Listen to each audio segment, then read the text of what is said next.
institution where your tax dollars are going and where my tax dollars are going, we have to be more involved in making sure that true values are being met, and again, that our children are being protected.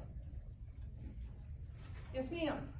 I just want to know, do you believe that there is any reason for pornographic material in the teen section of our public library?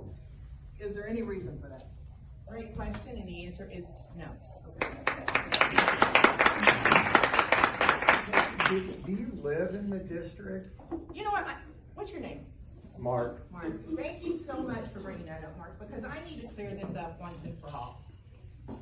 According to this Constitution, I have every right to run for this position because I live in Cape Girardeau.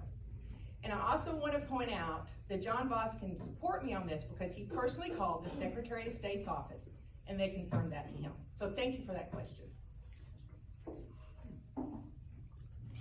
Elaine? Sir? What would be your number one priority if you're elected? There's continual conversation about crime.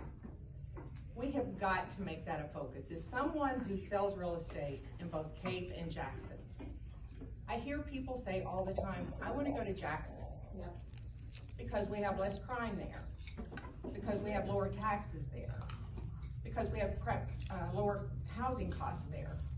So why can't we have that in Cape? That's the question that I think needs to be addressed, and that's the question that I want to start with working towards. Thank you. Yes, ma'am. Back on the subject of the grooming of our children toward mentally unhealthy positions. We now have children in our public schools who are being encouraged toward gender fluidity, which we've heard about for a long time. Why, and how do you feel about that? But number two, when identity has not been clearly distinguished, we now have children in our schools who think they are dogs and cats. Now, this is serious. It is a real thing. Our identity is established at the time of our birth. How do you feel about that?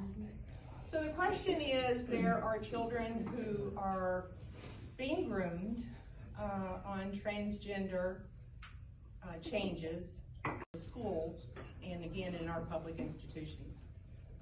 I want to say, first of all, I don't believe God makes mistakes. I do believe that he made us man or woman. And when we're talking about children who are still in the state of believing that there's a Santa Claus, how can we start explaining to them that maybe they need to question their gender? I know that when I was a child, when I was a teenager, and even into young adulthood, I made big mistakes. And I'm grateful that I learned from those mistakes, but at the same time, I wasn't confronted with something that serious and that drastic. Any other questions? Yes, ma'am? What would you say your biggest difference is between you and your opponent, Mr. Voss? Well, I have two opponents, so thank you for that question. What is my biggest difference? Well, never ever did I ever think for 1 second that I would run for any political position. But I truly believe that we are living in a time that is like none other. And I think we are going to have to demand that we put strong people in our government that is going to stand up and fight. I like to tell the story that when I was a kid, and I mentioned that, you know, I grew up pretty poor. Every day I would get on a school bus, and every day there was a bully who wanted to go and fight the person who was smaller, was less, and whatever, you know. And unfortunately, I could not sit there and watch that bully take advantage of that person who was the underdog. So, what did I do? Every day I was in a fight. And I'm talking a real fight. Now, I did realize as I was getting into high school, I probably needed to stop that or I was never going to get a date. But anyway. But I do believe that I have been through a vast array of life experiences, which really relates me to the everyday person.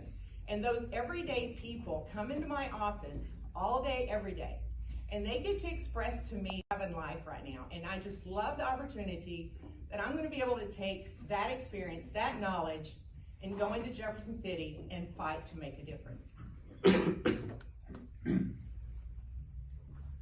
Anything else? Yes, ma'am. I think one of my pet peeves about politics is the idea of transparency. And there is a lot of money that's been floating around since COVID was first introduced. And much of it has strings attached. And we don't know what has been voted on that we have to survive because of the funds. And I keep hearing and hearing from our elected officials, both locally and at the state level, that if we don't take that money, then Illinois will get it, or some other state will get it. How do you feel about that? So the question is, we are all paying federal taxes, and those taxes are going to our national government, and then that national government is turning around, sending money back to our state with their conditions, with their regulations. I think Missouri has so much opportunity to be self-sufficient, and I think we have got to focus on our own resources here, and we've got to get to a point where we do not live by the stipulations that our national government hands down on funds that come to us.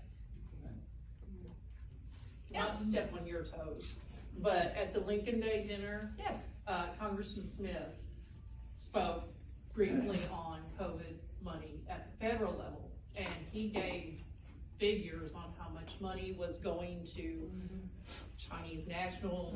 So not only is this a state, You're right. but it's a federal issue Yes. too, that, I mean, everybody should be questioning this at all levels. I'm sure everybody has heard about the theft that has happened with all the COVID relief funds the last couple days. It's astronomical. Oh, yeah. And it's really sad. And my understanding is right now there's a large fund setting with our public school systems, and I guess they're trying to decide what to do with that. Well, let me just make it clear, whenever it comes to any funds that are available, I'm always going to vote that funds go towards our children. Nothing else. Our children have got to be our first priority. Last thing. Yes, ma'am. I would hope that you put law enforcement in that category. Absolutely. As I said, I mean, our rampant crime is the number one that I hear so much about that we have got to address, period. So, one last thing I want to say. I have a friend here in the audience. I'm not going to tell you his name, but his initials are Doug Austin. And you admit he's a friend? I do admit he's a friend. That's scary. Now, he told me a story, and he said people ask him, why are you a member of the Women's Republican Club?